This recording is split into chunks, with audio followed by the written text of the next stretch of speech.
அனைவருக்கும் வணக்கம் ஃப்ரெண்ட்ஸ். இது என்னென்னு பார்த்தீங்கன்னா எல்லோ பூசணி பார்த்தீங்கன்னா ஃபர்ஸ்ட் டைமாக நம்மளுக்கு கொடியில் படருங்க மேலே ஏறி, இல்லைன்னா அது வந்து கொடியை பொறுத்த வரைக்கும் கீழே மண்ணில் தாங்க படரும். காயும் பார்த்தீங்கன்னா மறைவாக தாங்க வரும். மறைவாக வரும்போது காய் வந்து நம்மளுக்கு தெரியாமல் நல்ல பெருசாக வருங்க.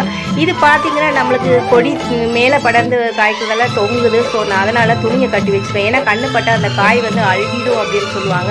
ஸோ அதனால் நான் 2 கட்டியிருக்கேன். இது பார்த்தீங்கன்னா ஸ்டார் ஃப்ரூட்ஸ் ரொம்ப நாளுக்கு அப்புறம் நம்மளுக்கு வந்து ஃப்ளவர்ஸ் நிறைய வருதுங்க.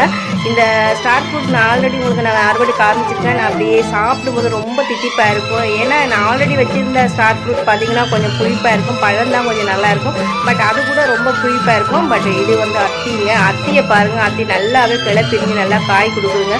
ஃப்ரூட்டு பார்த்தீங்கன்னா அணில் சாப்பிட்டு போயிடுதுங்க.